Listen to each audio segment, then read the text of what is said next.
ma mene mabusua ewo Yesu dim Awurade hunkom Awurade honhom bekata yenso ewo Yesu dim tumidie penidie adamoni ahombone abayidom sunsum emfra Awurade tumia emfra Awurade ebekata yenshira so ne ebekata yenimonyam so ne ebeji yenepa afiri yensem ne ewo Yesu dim enede ewo Yesu dim onkunkuru tumi enne bone hwefom Awurade bone hwefom osi akwa honhom wana woto barrier wana wogina kwam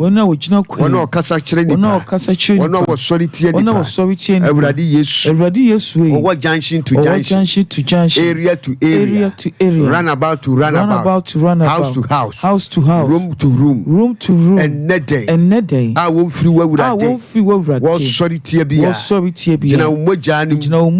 utumi ni so ennede ya ye domino ye kana no tum Awurade bedi hine Awurade be kasai ma wo manye nhyira wo Yesu Kristo dim yeda wase so wa show ho animonyam ewo Yesu dim amen Awurade nhyira Awurade nyawiye amen yesi ye number ni biemu ye 0244 11 9769 0244 11 9769 0550 66 1907 0550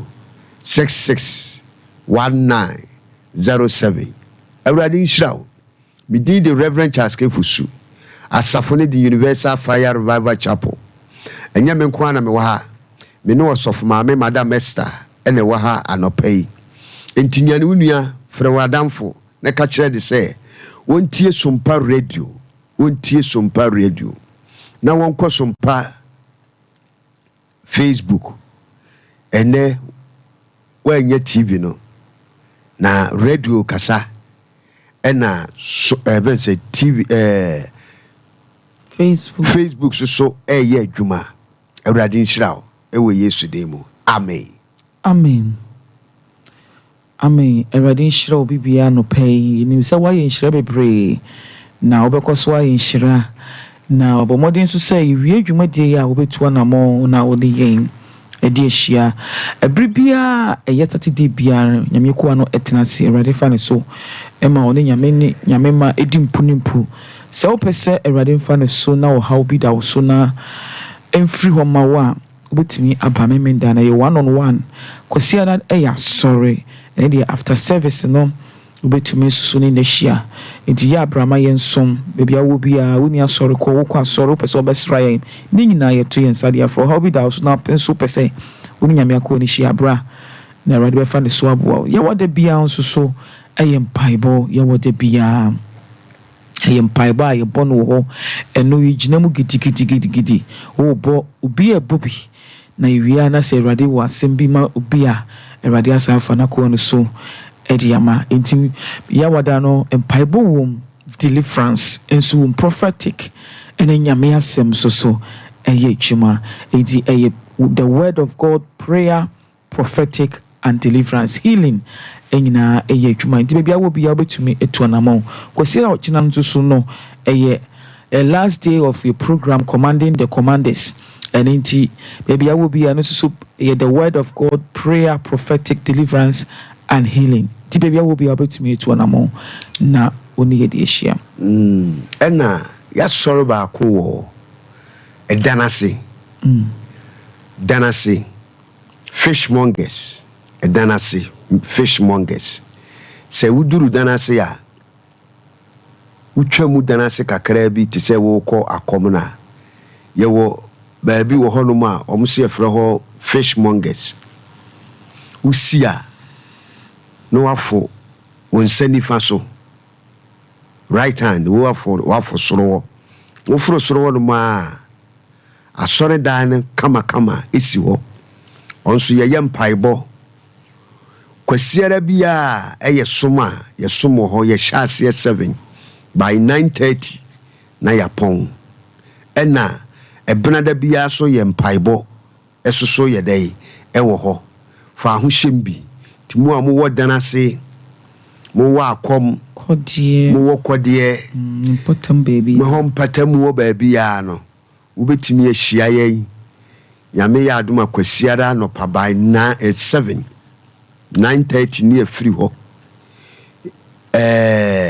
ebenada bia soso no eye mpabo ye hyase 8 o'clock na yapon 11 onso so fa hye wadwene mu saa na awurade obehira wo ewo Yesu de menti amen amen. And I kasafa spiritual marriage mu last week ni kasafa spiritual marriage na you said the sunsuma ware no esitia ene kwan ya faso eba and I hear ni say that spiritual marriage na last week ye ka ho asem no e pesi ye hu say enti se obi wo that sunsuma ware no and that spiritual marriage ni 18 nya kwa beso no betinya fa obetumi atene ho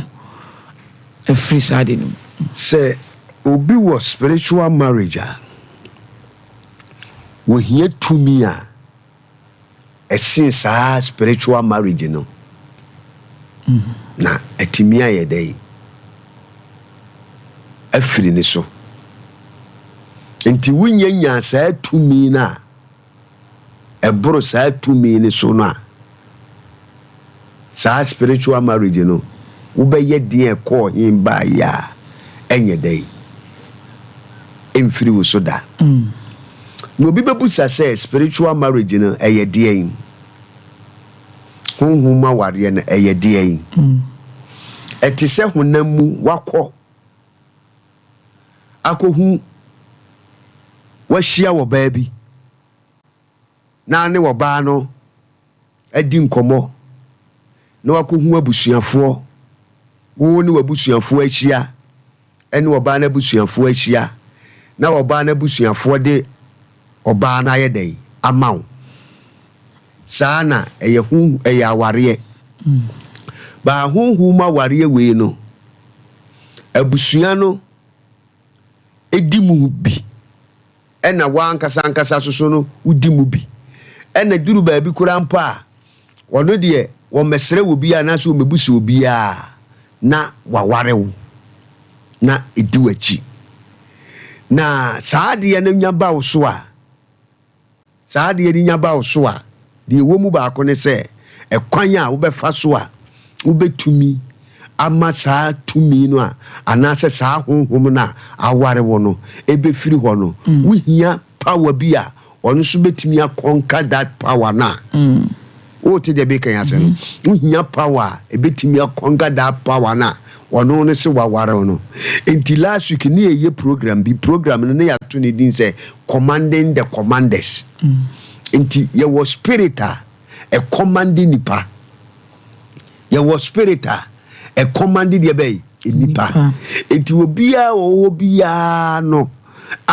ye ka ho asem say obi wo hono na wo that spiritual marriage ni bi was sofo mabo ho mpa yesa ade ne nko sofo ma ye ho akwankyere saa ade ne nko sofo ma ye ho akwankyene saa ma me kora manya yare ewo me yam sofo me se me bo ho mpa ye kora me nkonkoda no kora na honhom no ene me ba beda ada me se meko all night beba no ada no kora na me hunu se sunsum ne ma ye dai abenante na ada me yire me ho se de metu me ho asi ho me yire me ho se me ni awurade benante no saa ta mo no kora na honhom no kora no wonya me tie ni ye de wo mu ni se honhom ni warewa se honhom ni di wachi a wo hia power bi a wono susu betumi apamo saa tumi no entina me ka se the commanding the commanders enti be commanding that spirit na e wo fie no ɛyɛ dɛn na spiritual marriage yi baa me so ɛyɛ dɛn na menya that spiritual marriage yi yenye free him ɛyɛ dɛn na spiritual marriage honhom yi bɛware me yenya honhom aware ni yenya free him baabi a yenya free ɛyɛ baabi mienu anaa miɛnsa midin ka ho asɛm sɛ ebi wɔ hɔ no ma na yɛ abusua wo firim ti abusua wo firim no enu timi hyehyɛ ɛsɛ sunsum wei anaasɛ honhom wei ɛnnɛ sunsum wei no efira busuam na abɛwarew anaasɛ waa na wokɔkɔ pɛ honhom ne ba na honhom na bɛyɛ dɛ abɛwarew anaasɛ wo ne namoa na honhom no ahyiaw no wawarew necessary saa honhom no bɛwarew a ebia ne firifie ebia ne yɛ wa kasankasa ɛna wama honhom no yɛ dɛ edi wachi enti sɛ obi bebusa sɛ ɛyɛ dɛ na efie honhom etimi yɛ dɛ ɛbɛware me obi amafa Yesu sɛ me kra ne magye nkwa na meti Kristo mu Bible say wade yankwa hinta Kristo mu ɛyɛ dɛ na bonsam timi anaasɛ ɛyɛ dɛ na saa honhom wei etimi yɛ dɛ ɛware me tie me yie pa adekoro nti a ɛma saa honhom wei bɛware wo no ni nyinaa gyina hɔ sɛ was yɛ nanom Tiwukai Lamentation chapter 5 verse 7 was say na ye janoma ye bone na wo ma ye dai wo mu ni ho na ye na ye so o mu ye enti honhom ni nya be ware wa bia na bu nkora abirem ni wo ware wo ebia wo nya mfa Yesu se wo kra ne waje nkwa ebia na wo nhya ase se me kwa asore ebia na wo kwa asore so na wo kɔ ne kwa ɔno no sunsume wo fie no etimi ware wo na wo ware wa ebi a wo kwa asore no ye mo deliverance ti ye mo deliverance no ɛno no honhom ni mfiri wo mu yenya akwankyere ma wo hunu sɛ sunsum we ne di machi nti no wonya ɛdai ɛbɛkɔ so wa di wachi but na wo kwa asore ti obi befa Yesu sɛ ne kra ne na gye nkwa ade ehia pa ɛne sɛ hia wochie wo hia sɛ wo hia akwankyerɛ yɛ kan kwankyerɛ ɛne sɛ akwankyerɛ de wo hia akwankyerɛ ne sɛ makwankyerɛ nie akwankyerɛ a ɛbɛyi mafiri nnome ase wo hia sa akwankyerɛ no akwankyerɛ a ɛbɛma mimpagya abam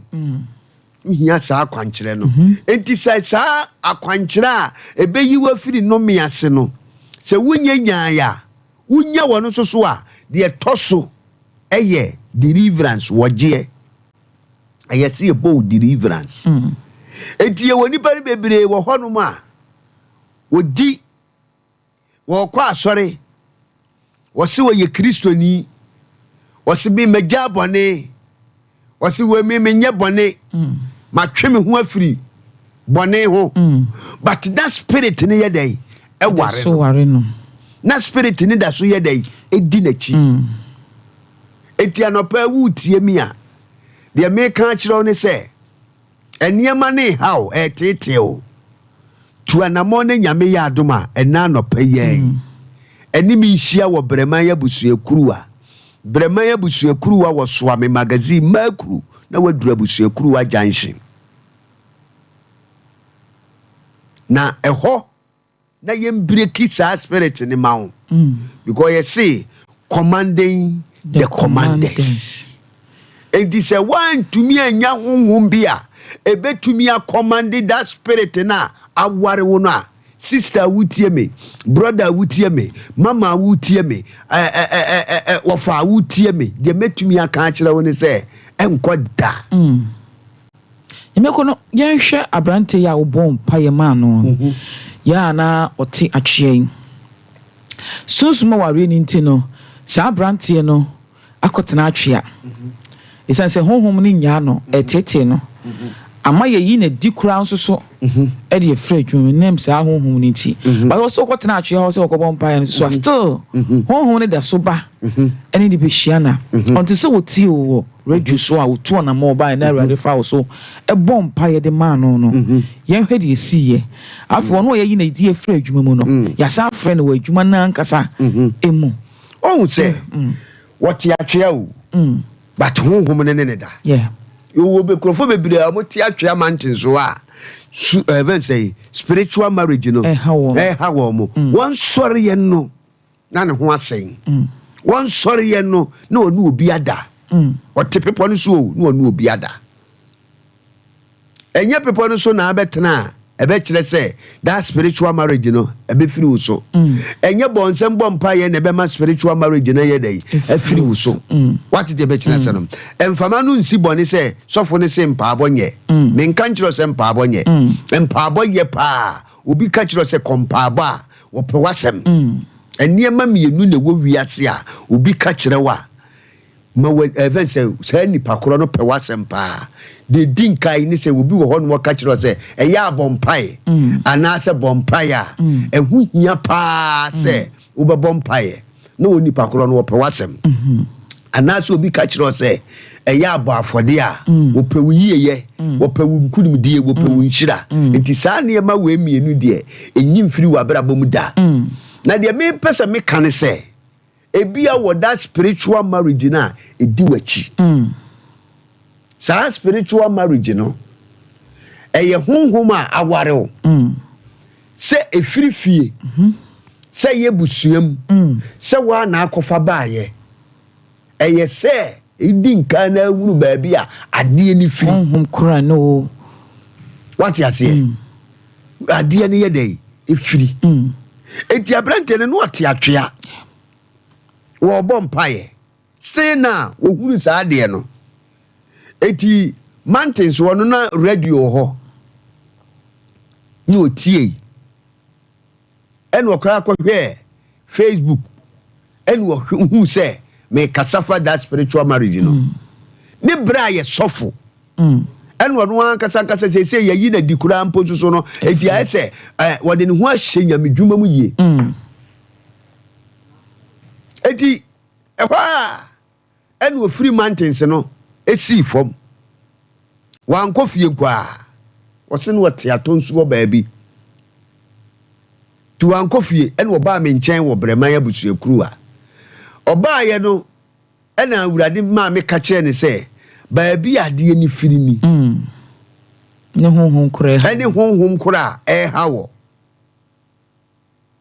enti gise ye yesei efa ho ampa ena woye ani na wotwe ena adi na wotwe mienu mpo wose firi ho wonhunu saade ne de bai ebiem e woda brabom afi adwuma ne yayi na di wo mu no adwuma no asa afre ne ka kire ne se ya hwehwem bat ya hunu se wo de wonye ahwe nti sa bra be ye den e be ye modwuma amen amen etitio se spiritual marriage ni di wachi a obi wo ho no ma obompaye pa o yeah obompaye pa batade ne kutua no obi wo pa wonu atunu ho asi wo se me ye tini ni Ghana ha yebeka kire se watini ni hwan watini ni obi a wo mo adwaman wonom nsa wo ntwa loto ai wonni konkonsa wo mpentokwa yebeka yen se wo watini ni but taniema we nyina wo ye enso sunsum no ne wo beda sunsum ne ikutia wo na ye de na sa sunsum ne ikutia wo sa ne wo beda unhunu baabi ade ni firi last week na me kasa no me ka asem bi se baabi a sunsum ne firi ewa ahodo abusua bi wo ho no ma eye nkonwa e wo fie ho na aware nipa no abusua bi wo ho no ma eye ebayi a e wo fie ho na aware nipa no abusua bi wo ho no ma ensu a wo mo som no na aware nipa no abusua bi wo ho a eye pepa wo mo som no na aware nipa no efie abusua bi mo ho no ma eye moti e wo fie ho na aware nipa no so what you say ena sorry edi kuntie nipa no enti saa honhom wei enan anase num wei ena ye adwuma eno ne sorry tie nipa aya honhom a eware nipa enti che me kan say ye were the kingdoms ewa asase so enti se wo hwe complimentary eye wo TV so a mu se wo ho a na wo mu yi de bai wo mu yi mmoa bi wo mu yi nsuo wo mu yi events nnua wo mu yi people saa niema ni nyina no eye the kingdoms wo mu wo hina odi saa de ne so enti saa na abusuam bia no ye were the kingdoms ye wo honhom a edi abusua ne so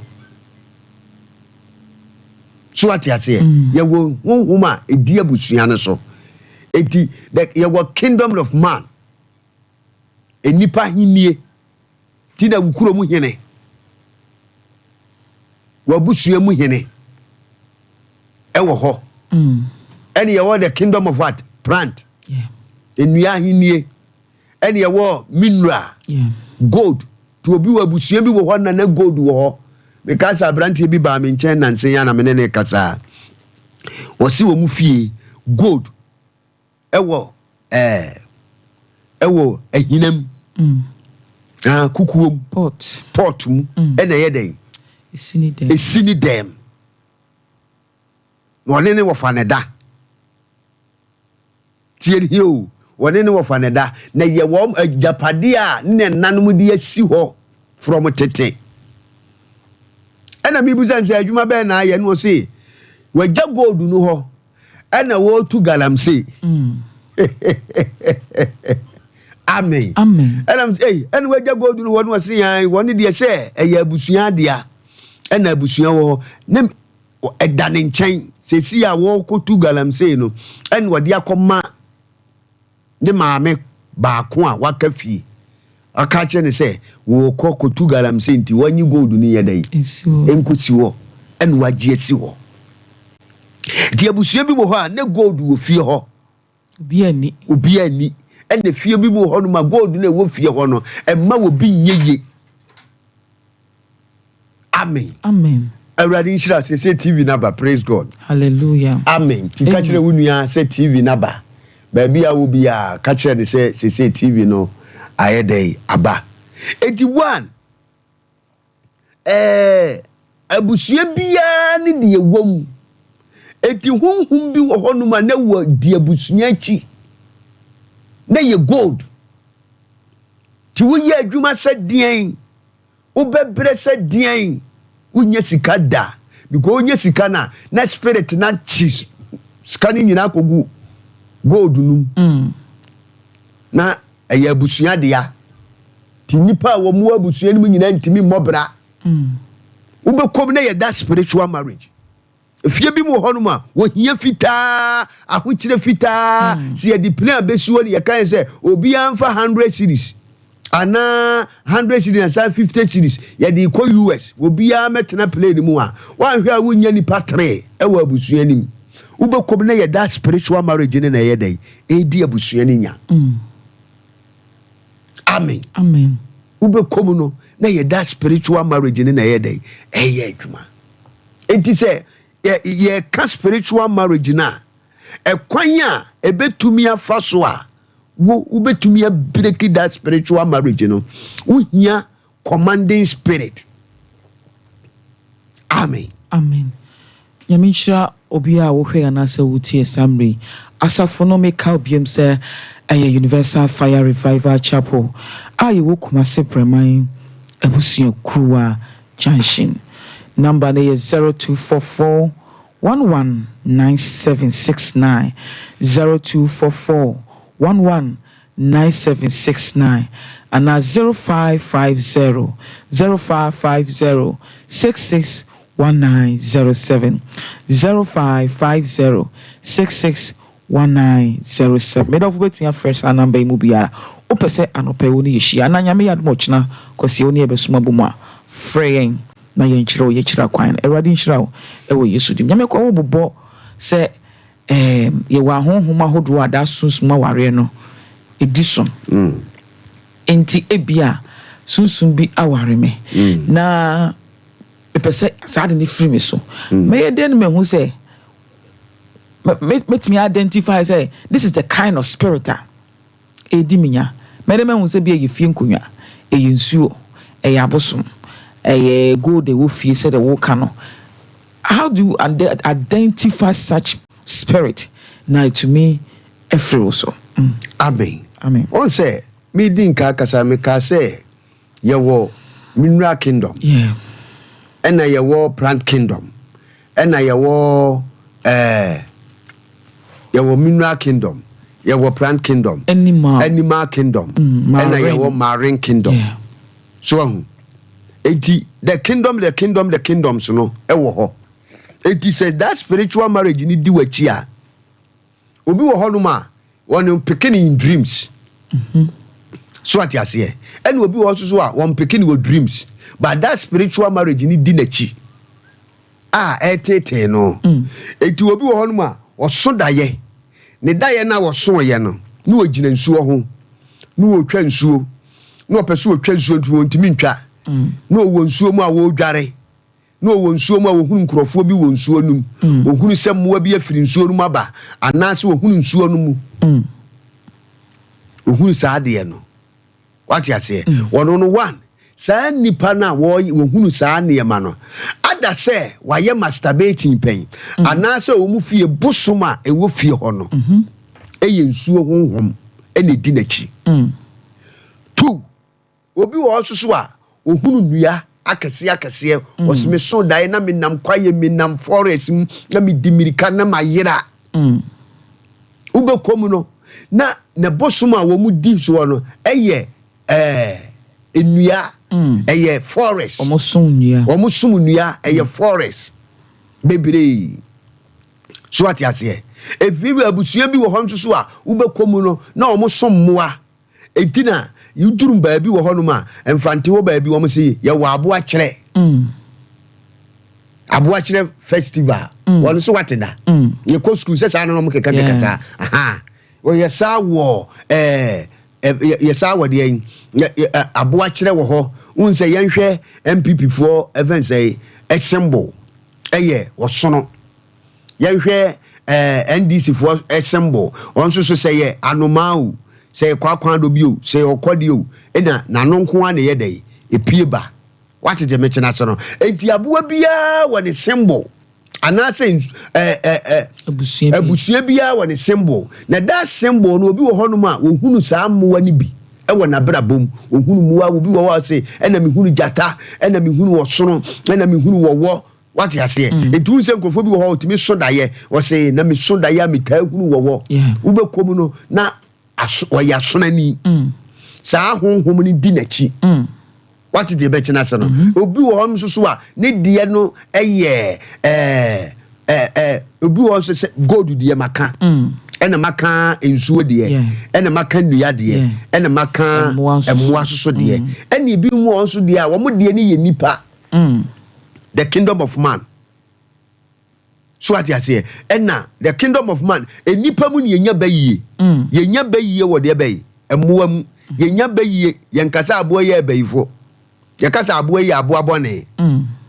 so hu yenka dua bone yenka dua bayiye dua yi de honhum tim ebo yi de honhum tim ba nipa na bayiye tena ne mu eti obi wo hono motimi so daye wo se na mahunu me papa anim no wone meda mahunu me maame anim no wone meda mahunu me boyfriend bi anim amene ne da bra bi o te ye mantam wo meda me so daye bia na mene ne da wono no eye that spirit eye spiritual marriage eye the kingdom of woman sunsum eye bayiye ene di wachi enti se wo busa me se eye den ne obehunu se we ne di mechi sunsum we ne di mechi sunsum we ne di mechi enu ti na me kan kire wo se anopai wo bia wo tie mi bia se wo hwe TV se wo hwe radio se wo tie Facebook bo modern sa anopai wo ni mi be hia wo brema ya busu ekruwa na awurade mfa me so mfa wo gie kese ye dai emmere wa bra bo ba bia wo bia ye number no ye 0244 11 119769 0244 119769 0550 661907 0550 661907 ti baabi a wo bia me kasa kyerɛ sɛ nyame akoa na me kyerɛ wo nneɛma bi so bra nipa brɛ madam ɛkwan nipa fa so a wo mo brɛ nipa bebree yare nipa bebree nkuguo di nipa akyi enyina no be komu no na that spiritual marriage ni na yɛdɛ edi nipa nya nyime ko wabo da yeso na me kai sɛ wo bɔ mpae ma abrantie bi osisa sunsum no ha ne pa Iti ama be 5 years ni ne nkrofo a supply no ennioma ni nyina saa nkrofo ni nyina obi a ne na gya adwuma ye 5 years otifie iti hardly say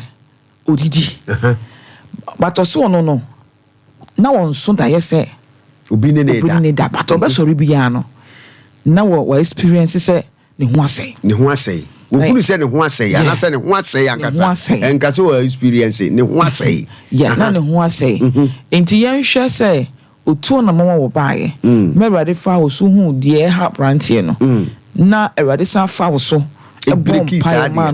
saade na afei ɛno kra de asɔre dem a ɛna wona ono ma breaki contact a wo from kra o mo mfa no mo ankasa afei a start sɛ frɛ no say I don't know who say enipa mi friends say aden na yente wonka ya prepare ko contact ayenyawo because of say one not that spiritual marriage na breaki o say ya onipa bebere wo hono ma wo koye exams na no aso da yese obi ni nada ana say obeso da obesore na ne ho asɛe no exams no be failing obi wo hono a ono kura obetumi aso daye ne daye a wo so ye no eni se wo so daye ne obi ni nada anaso wo so daye ne onen se we no na bia wo ko interview bi ja interview no ko obe feel obi wo ho a wo ko pevisa na wa so daye se obi ne da anaso wa so daye se onu obi ada anaso wo sore na ne ho asɛe no ka huni se visa no you be refuse to yam fama o da you come kan question yenhwe abrante ya university guy a watene few 4 years 4 years mu ni ya susuma ware na ha no di brebi akopa adwuma bia no time so say wo mra interview a na wanya da ye say onu obi ada oh yeah obekọ no adwuma ne mfa no na se yenhwe ne nim kura aye ne saa for 4 years ama ne tifi nti oba wona ne ti na sponsor no onto say wo tie radio no wo to na mo ye de e bye ni yenhwe de Awurade fa wo so eye ma abrante na afikura de adwuma wo kom wani 3 days so say ni ya promoting no e de nyuma bebrebe asa ahye ne nsa me guy bi no so ye oye wono nso no wo pe banga adwuma da banga adwuma wo pe no atena fie for years wonya banga adwuma e na nadamfo bi e ka kire ne say bomodin na yefa adwumayefo letter bra adwuma mu na adwuma bra na yefa adwumayefo wo ye honom ena ne yire ka kire nse watie radio nti wontu mirika no onko papa no wansa na wakọ wode ne letter nako ti oba ye no na me ka kire ne se oba Saturday ena mso wo mera Sunday etimi ma ne ba to aso be 3 times battle so 3 times na nsana ye frɛ no okɔ eno so mo ye 100 and say 300 and something omo ye be 300 and something ena even say ye penipa so 3 pe ena afiri mu on so tobe otoso be say 200 and something ko interview no a ehwana ye fa no one the first person ye choose no ena nipa mienu be ka no enti nipa be se 300 ni nyina no ya mfa wo bia ye nhwa de na ye de na akutia no emu an ye sa promote no man sa be ye manager e wo adwuma nim ena na danfo na o ka kire ne se ye fa nkrofo wo adwuma mu no na danfo no ka kire ne se na re na wo de wo ba se esi ya na wo ya sa promote ena wo se ye ne ko Reverend Charles Kefo suo e wo brema ya busuakuru a ne se wo kwa Awurade be fa ne so ama wo so no enema ye dai ayiye enti me wo ho na abrante en so ye dai e ba ye wo yusu moto no de ba ye oba no wo be ka kire me se wo na de wo no ma abrante ne ye fa no adwuma ma se wo no ka kire nse adwuma mi ye fa nipa ye fa adwuma ye fo enti won so no watena adwuma nim for some years. Say 5 years or say 10 years, you promote to need that. The letter what the letter qua you say when you win. Now on so no a rather farm so a ma one so no be day, you promote to no. Obejina sorry them was so sorry qua when you dance yet. Amen. Etitian yo. Adia no na ye dear ya, na ye that spiritual marriage. And they do nya. They said that spiritual marriage in where who no one young juma. Oboa. Young kinka quotation na young fine and green there. Baby, yes, Adiafa. I was Daniel chapter 1. Daniel chapter 3. Daniel chapter 3. Daniel chapter 3. Daniel chapter 3, verse 1. Young kinkai. Daniel chapter 3, verse 1. Ohini Nebukadnezar yo sikahoni. Na ohini Nebukadnezar ye wo sikahoni ni. Ne tenten ye basafa adusia. Na ne tenten ye basafa adusia. Na ne tetrete ye basafa nsia. Na ne tetrete ye basafa nsia. Odi si dura asase taso. Na odi si dura asase so. Babe asase so. Verse 2. Na ohini Nebukadnezar suma se. Ohini wonko hiehyia amantam ahemfo. Wonko hiehyia amantam ahemfo nyina. Mankuma ne amradofo. Amankuma ne amradofo. Atemufuo mpani. Atemufuo ne atemufuo mpanimfuo. Ensanafo. Mratwerefo. Atemufuo. Ne asase ne so atumfuo nyina. Ne asase mu atumfuo nyina. Emra ohoni a ohene Nebukadnezar no. Na wo mu nyina mra ohene na enase wo babia. Honini no a waye honini na waye asi wo no. Setu no a waye asi wo no obi amra ase. Ena amantam ahemfo ni nyina mankuma ne amradofo atemufuo mpanimfo ni ensanafo mratwerefo no asenifuo no ne nsase ne so atumfuo nyina ne asase no so atumfuo nyina behia se wo bebedwira ohoni ba se wo mu bedwira ohoni no ohini Nebukadnezar agiasi wo no babejina ohoni a Nebukadnezar de asi ho no anim. Yes. Na esan bi tie mu denden se. Mo nkrofo.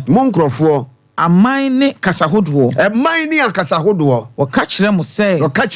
Ebra mo beti aben. Abra wo bibia obeti aben wei. Oduruja. Sankuo. Sambukafo. Benta. Atinteben. Yes. Ne sankuo ahodo nyina anyegye no. Mon hwe fom nsoro sika woni to fom obia hwe fom obia mu nkotodwe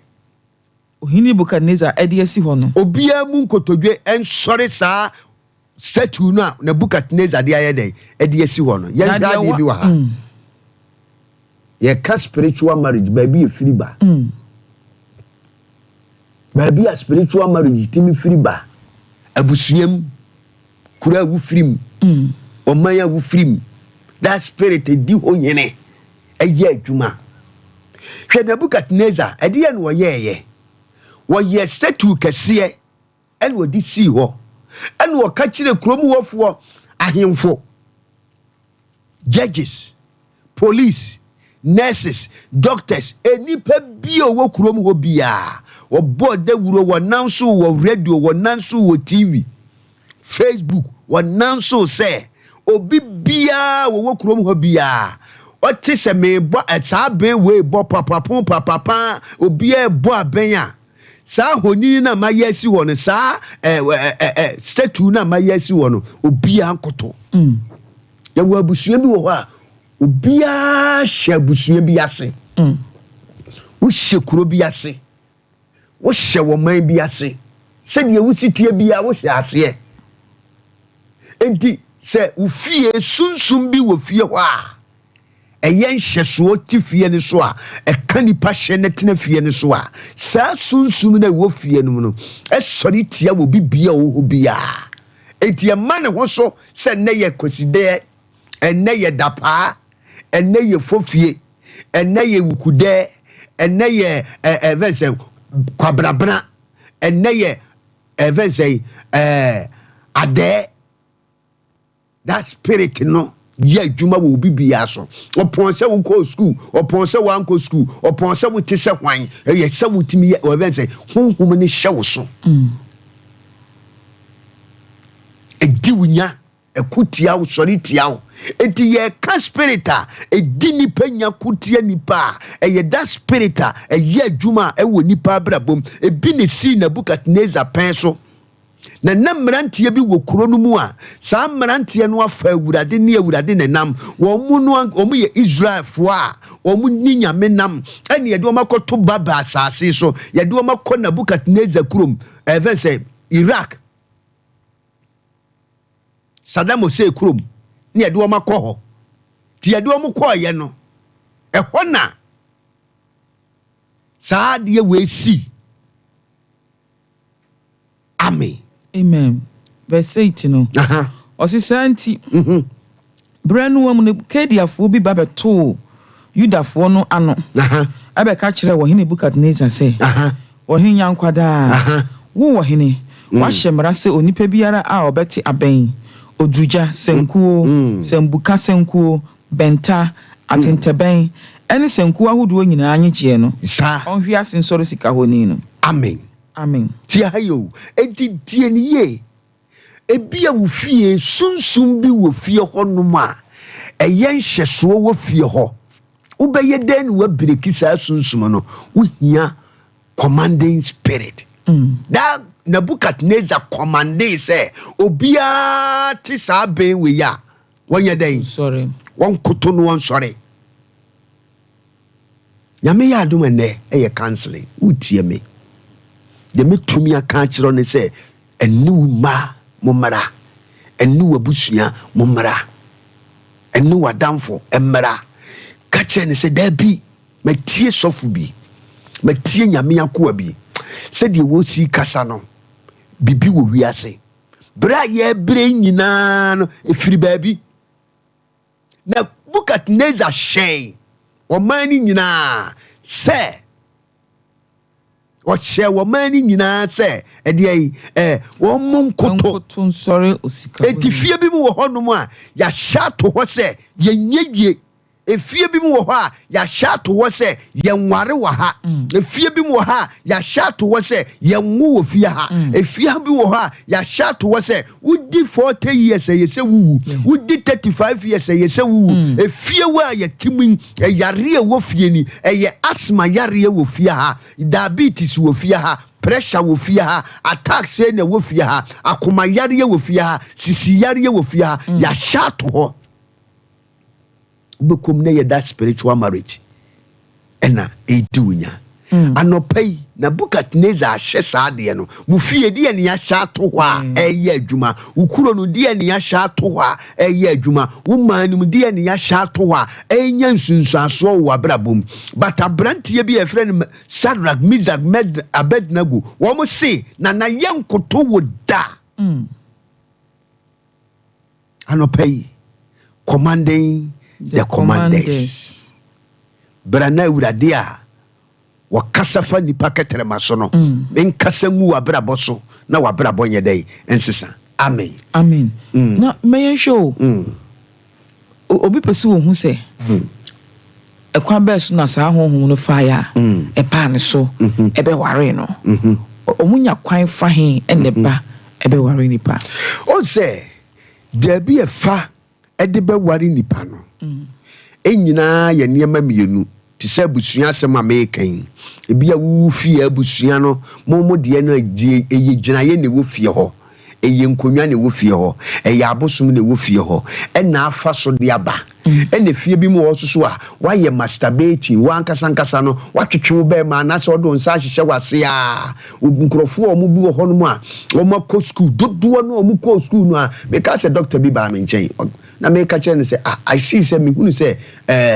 why you masturbating ene na ekutia wa brabo no se sofo Mr. Tiyen wo efen say Mr. Tiyen primarily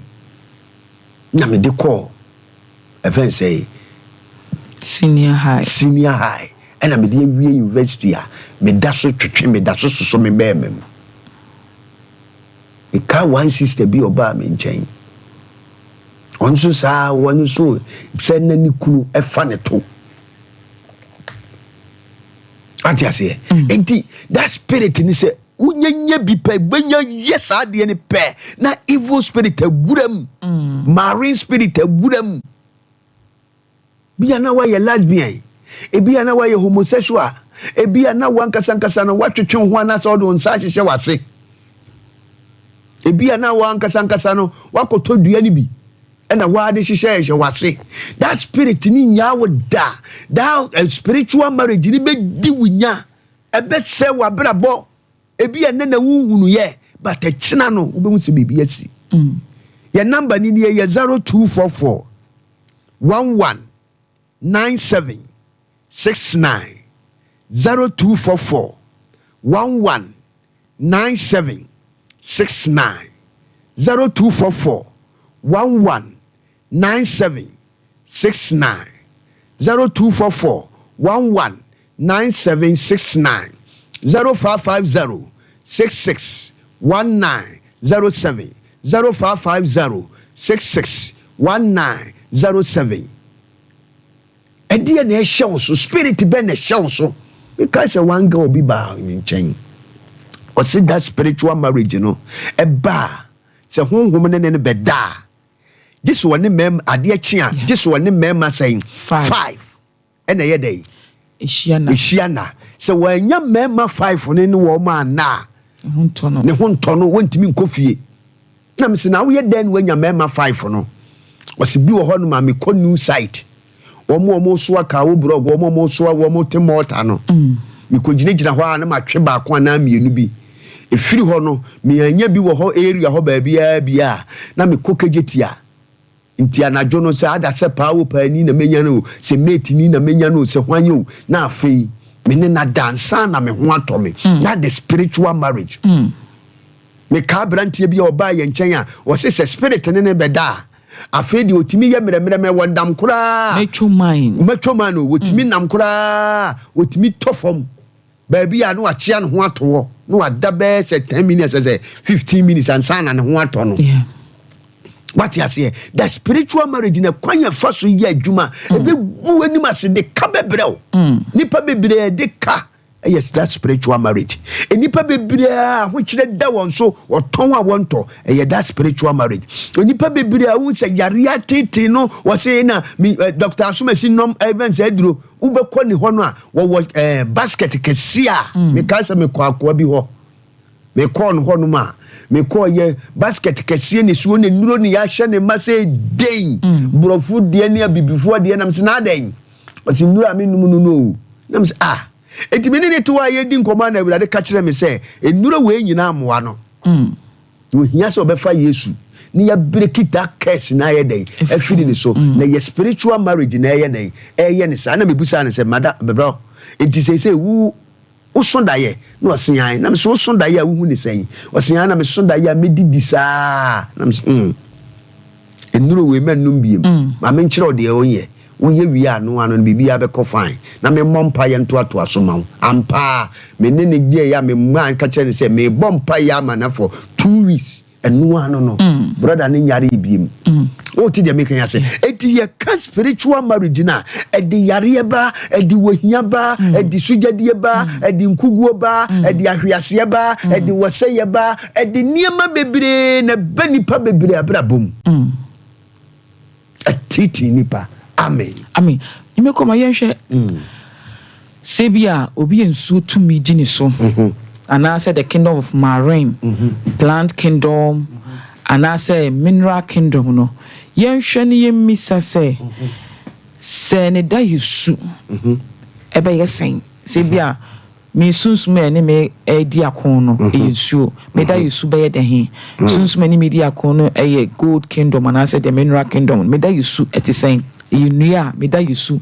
eti say what kind of say ya identify daye ye nyankopon asem nyame na kire daye ase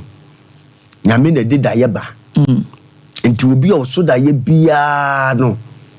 nyame kire odi ebe koso anase di esi ewo wabrabom what the make an answer enti se wo so da ya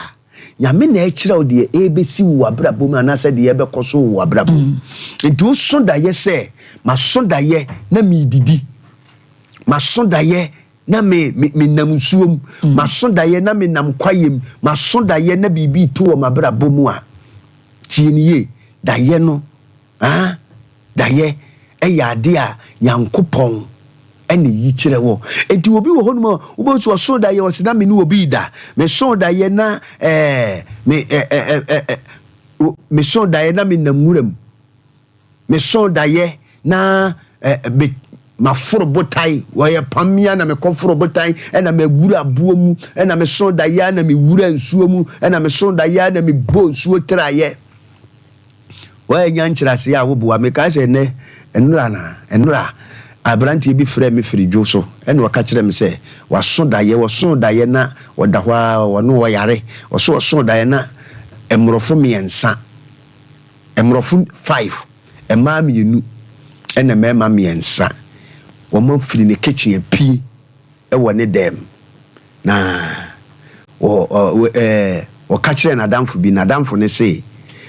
uhu emrofo wo da ye mu a mbrofo wo da ye mu a na ese eye abosom ewewe enam se a ete saa patente saa da ye ya osun ye ejina se de wosunya ejina wo da ejina kwan ya ofa aso nya saa da ye no eti eye aware waware no se da bi enam se ni awurade prepare oba papa bi dia ye den wo se wow enam se ye saa na da ye ne titie ye fire course ba bi ya wo bia wo betumi afre ye number yi by a personal number I will be to me after 0244119769 Madam Bobo na Bobo wensusono amen papa number is 0244119769 0244119769 and 0550 0550-661907 0550-661907 and a studio line is super so friend papa you come sisi a 0551-931-931 0551-931-931 bet your friend sisi a my papa number na media 024411 hello yeah good morning me pacho kasa den na o kasa free hin atebu aha me tie o me don fine e wo kumase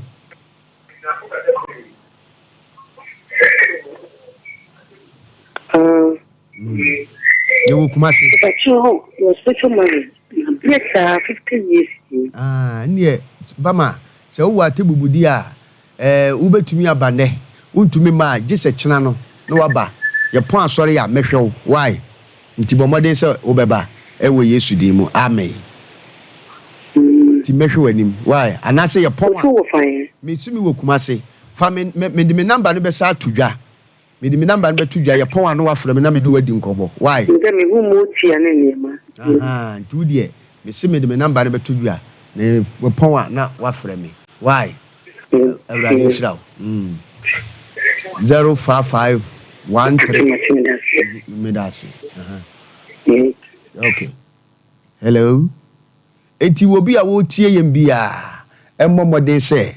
nyame ya adoma enne ye counseling wo betumi aba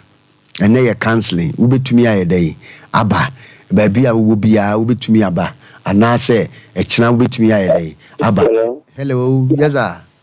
Good morning. Yeah, good morning, sir. Pacho,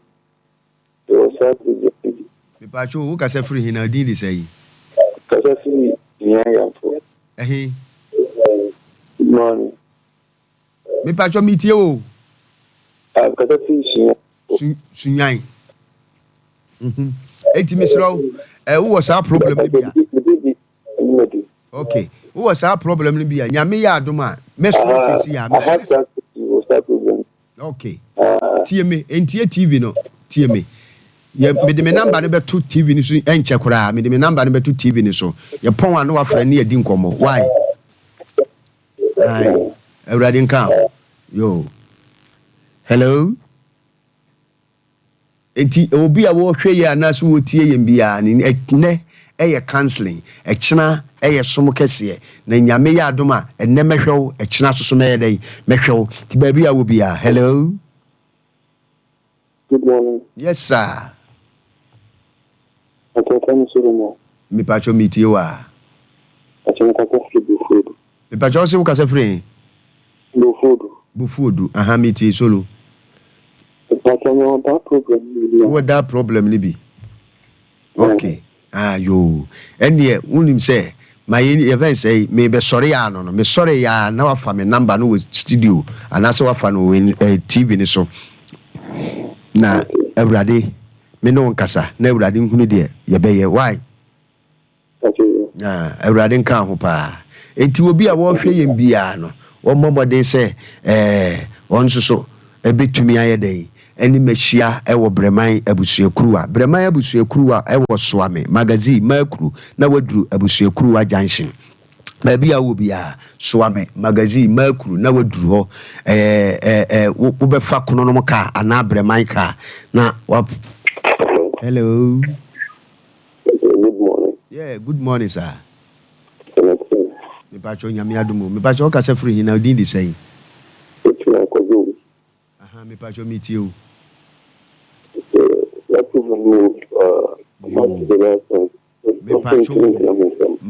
Mate me de me number ne beto TV ni so anase radio ni so nti ye pon ya no afre me na ye di nkomo why Ewurade nka ho pa bibia be ye kama enti obi a wo hwe yem bia I me say nyame ya adoma enne eye cancel me no betena se 1 and 1 unhia obi no aka kire wo say gise wo hia me ansa na wo ba sofo nchen wo beba manim straight enti prepare se wo ba ne bomodin se wo ba emma bibia nsi wo kwai na Ewurade mfa ye nso mfa waje kese ye dai emre wo enne anopai ba bia wo bia me din the Reverend Charles Kefusu asafo ne the Universal Fire Revival Chapel ye wo breman abusuakuruwa wo be faka wo be faka wo kejetia na wakasa me fa kononom ka na breman ka wo be faka wo sofola wo fa kononom ka na breman ka wo faka tek wo be fa kononom ka na breman ka na bia pese wo faka bia no wo fa kononom ka na breman ka wo si wo be si wo abusuakuruwa junction wo be si wo abusuakuruwa junction wo si junction ne so a ye overhead wo ho no atwa kwa anim onsa right wo be hunu se organizer bi wo ho wo be hunu se